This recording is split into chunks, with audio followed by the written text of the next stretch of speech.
Correct. I think that's a good way of putting it and a good way to wrap that game up.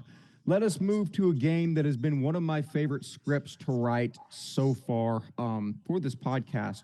Oakridge at Addison Greenhill. Greenhill is a 10.5-point favorite.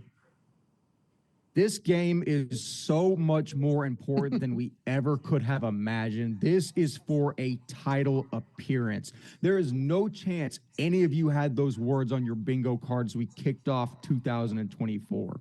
As for this game specifically, quarterback Will Black is a stud. 30 total touchdowns on the year. He is the unquestioned heart of this team. Sophomore Trey Davis is also a stud at wideout and will pose an imminent threat to the Owls secondary. Junior John Hurley and senior Caden Castillo round out a solid front seven for the Hornets, quietly allowing under 18 points per game. As for Oakridge, it's the Cole Worthington show. 17 total touchdowns on the season. Every team has game plan to stop them, and few have. Let's zoom out a little bit. The dynamics of this game are incredibly interesting. Oakridge isn't playing for anything, except pride, if you count that. I don't. Greenhill is playing for everything. This team has averaged roughly 2 wins per season going back to 2004. They're a team that has been the textbook definition of awful, but they have a shot to win everything this season. A wise man once said, the most abundant currency in football is hate, but the most valuable is hope.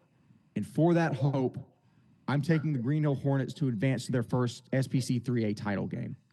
We mentioned on the previous episode all the dynamics that go into play that have to fall for Greenhill to make a title game. Greenhill, in layman's terms, Greenhill has to win, and they're in. That's as simple as it gets. It'll force a 3-way tie, force second, with Houston Christian already being in at first, and they hold the point differential if they win, regardless of outcome. I can't believe I'm saying those words out loud because Greenhill has been the butt of every joke, the dog in every fight, and somehow Coach KJ Williams and staff have come in and gotten this team in a position to win everything. It is the best story of the season so far, and far be it from me not to pick that story in this spot. Give me Greenhill. I will be live and on site at this game. My first time ever at Greenhill Christian. Walker, I'm incredibly excited for this game. I'm taking Greenhill. I am curious to know your thoughts. You know, when we talked about Coach KJ going there, and we say it because we want to show pride or show support to the guys we love and guys we respect in Texas high school football, and we're saying, you know what, he can do good with Greenhill. Like, it can be something. Probably all three of us in the back of our mind is like, this isn't going to happen for a while. This is definitely not going to happen in year 2 where they have a chance. Holy cow, Luka Doncic. Sorry, shout out to Luka.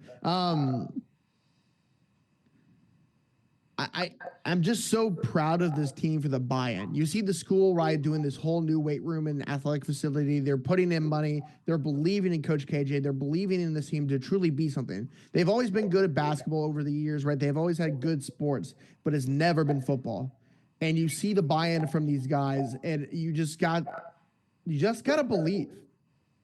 I don't know if you've ever seen a show called Ted Lasso, but there's a sign that he hangs up in his locker room called Believe, right?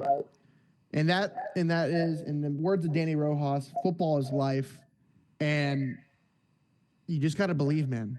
And I will believe in the Greenhill Hornets in this one, man. How could you not? How could you not? I will take this every single day of the week to believe in this team to get to where they are. Remember this. They should have beat Houston Christian. They did beat Trinity Valley. Right now, they're looking like the hottest team in SPC 3A this year, and you got to ride the hot hand. Give me Greenhill. Ryan Schroeder, 2 of us are on the side of history. I am curious to see if you take a similar stance. Yeah, a wise man once sat on some stairs in 2018, in the winter of 2018, and I think about January or February. A wise man once sat on some stairs, and they were heated stairs. Yeah, that was at Greenhill School because Greenhill has been a school that has been, like y'all said, good at a variety of sports of the year, whether it be soccer, basketball, most notably sending multiple guys to Vanderbilt with Noah Shelby and Lee Dort and company. They have sent many players over the years to high level areas and across all their sports. They have a swimming pool on campus, an indoor swim. This is one of the nicest schools in all of TXPS, and for some reason they can't bring kids in for football is what I don't know how, but it has never happened, right?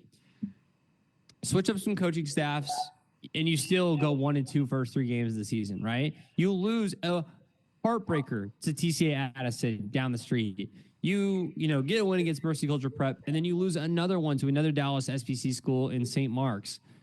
Overall, the season feels downhill, but you got to focus up. You get a win against JP2, and the district slate moves on. This team has been absolutely incredible. Like y'all said, Houston Christian game could have gone either way. Should have gone one way over the other. And with that being said, you got to fight for Greenhill, man. This is an incredible story. I'm right there with y'all.